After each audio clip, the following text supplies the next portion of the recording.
but the question then is it sustainable to expect that 7 or even soon 8 or 9 billion people can be fed sustainably with that kind of a free-range organic kind of farming techniques?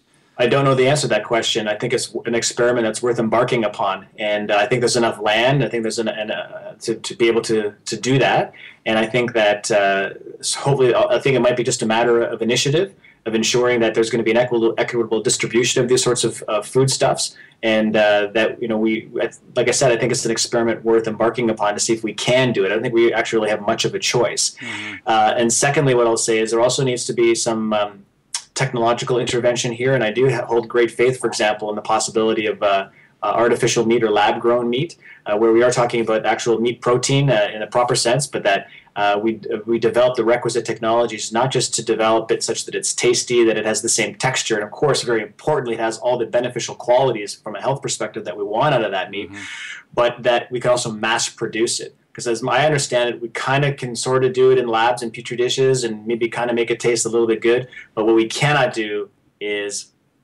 get this production line in this kind of factory scale production that would, so-called feed the world. So these are some struggles. That's why I don't believe anything you hear when you see like, oh, next year we'll have, artificial meat and so on. No, we are still, I think, at least a decade, if not decades away from that. But I think that that will go a long way to addressing some of the concerns that you have and some of the concerns that we will globally have as a population that's now teeming into the upper billions. Let me move on here. I mean, I want to note just one point that before that, perhaps, that I was talking to some people working in that field this summer, and they were saying that currently most of the techniques actually involve using a certain kind of a calf hormone, which is extracted only after you kill baby calves or something like that. So those petri dishes meats are impossible at the moment without that element. So they're really not suffering free at the moment at all. Okay. But, well, or at least that's what I was told. But let me bring in your other dimension here in terms of the physical activities that you're involved with cross training and so on. And so let's stop here for the beginning. What do you do specifically? You mean in terms of strength and conditioning? Yes. Okay, so the program that I'm in is referred to as CrossFit. And CrossFit was a strength and conditioning program that was, I think, is about 15, 20 years old now. And the idea behind it is it's really a move away from the traditional models that we have in the gym, where you go to your global gym, your family gym, you go on the treadmill for about 5 to 10 minutes.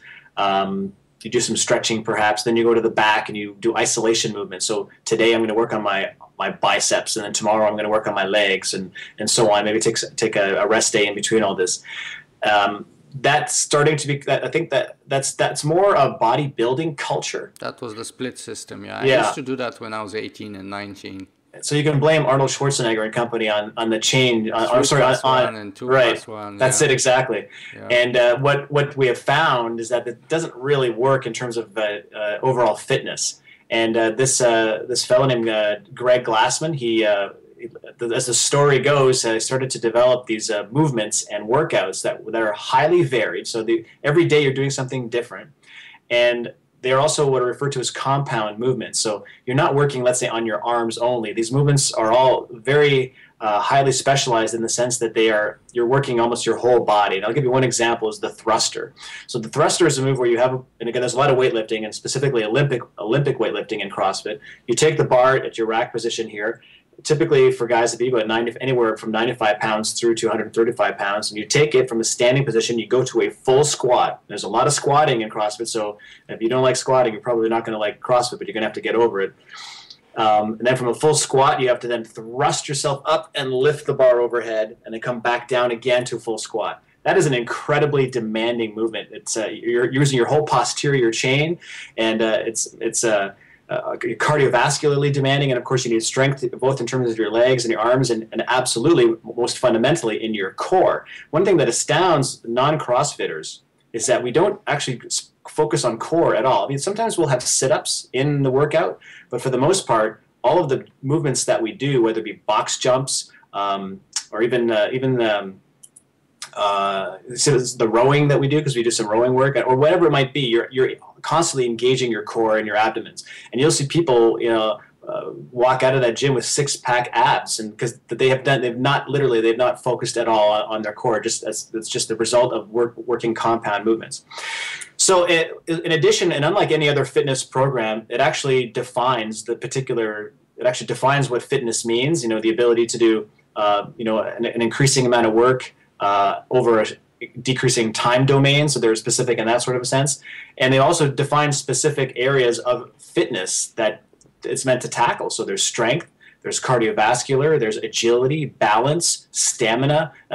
Go down the line, and if you can find another fitness program that is that specific, I'd love to hear it. I'll become very interested in it.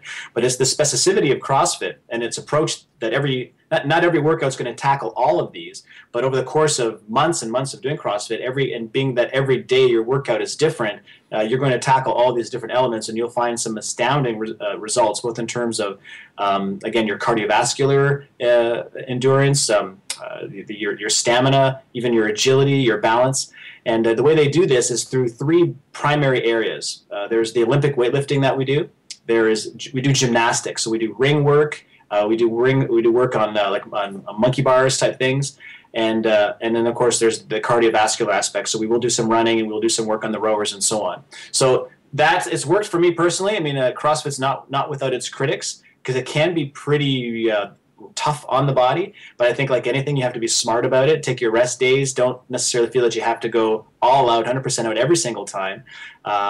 Common sense is I think is the best thing. But for me, it works for me because I see the results. It also works for me because it's done in a group setting.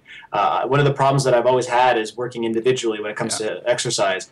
These are class environments, and you start to bond with your classmates. It's men and women working together, and various capabilities and various talents. Everybody's got their strengths and weaknesses. It doesn't matter. We get in there, and the clock goes 3, 2, 1, go, and then we go to town on whatever workout that is.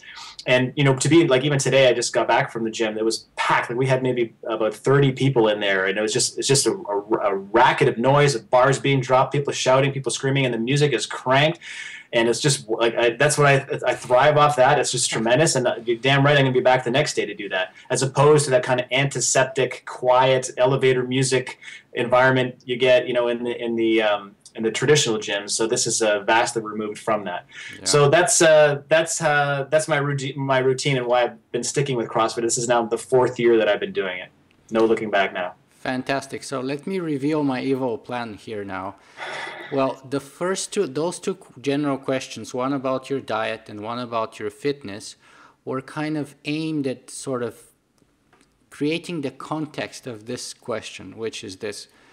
George, all of these are kind of going back in time. They're backward looking. They're going back to the Paleo period, and embracing both the diet and the lifestyle, if you will, chasing those wild animals and imitating all the movements that are incorporated in the CrossFit section.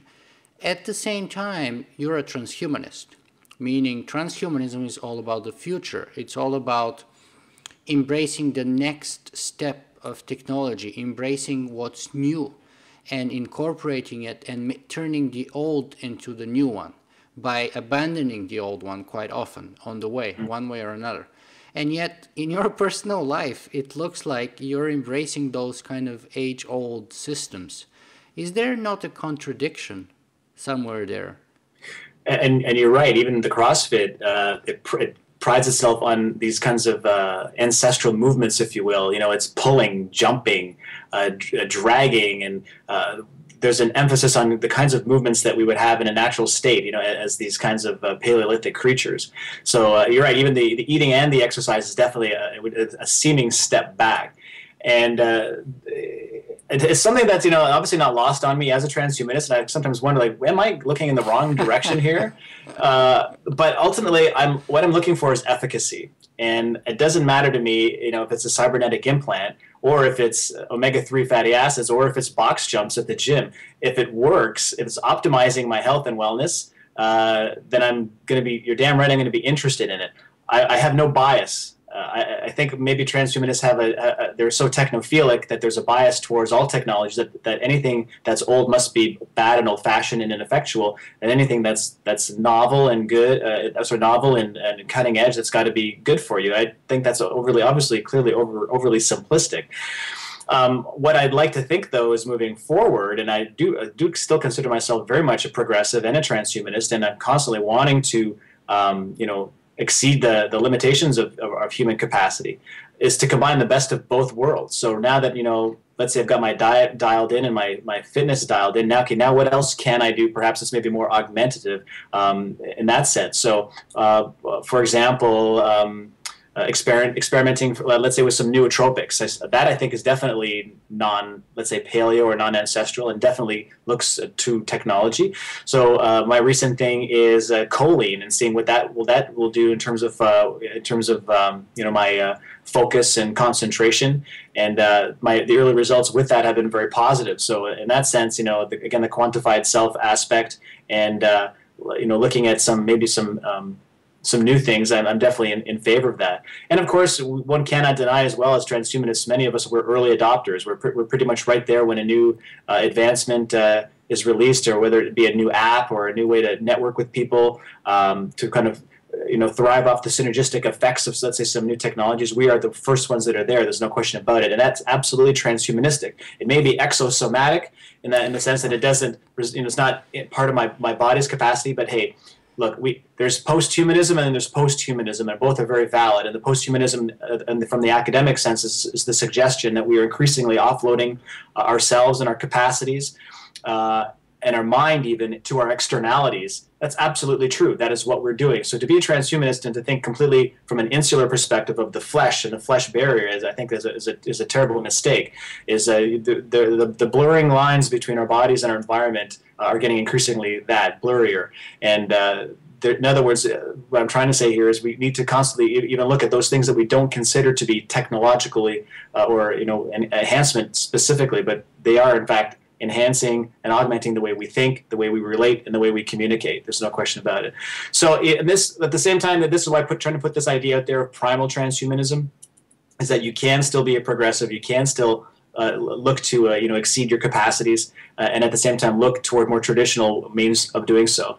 And again, at the most fundamental level, I look at all of this stuff that I'm doing as a life extension strategy. This is part of my my effort to increase longevity, to enter into my elderly years both as healthy as I possibly can, to push the envelope, to I have the same goals as Aubrey de Grey and Ray Kurzweil does, which is to basically pass that bridge, if you will, such that we can continue to reap the benefits of medical technologies as they're being developed to progress life further and further and further into the future. I don't want to be, and I'm sure you don't want to be either, that last generation that missed out on radical life extension.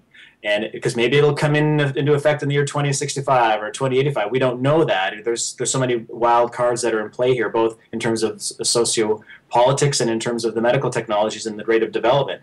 So right now, you cannot fool around with that.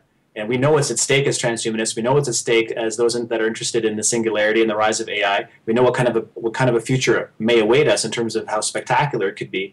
And I'm not about to fool around with that. And I'm, right now, there's some transhumanists who are content to sit on the couch and or flick through their social networks and write about the wonderful things that will happen in the future. But I think that they potentially could pay the price at some point for maybe missing out on the boat.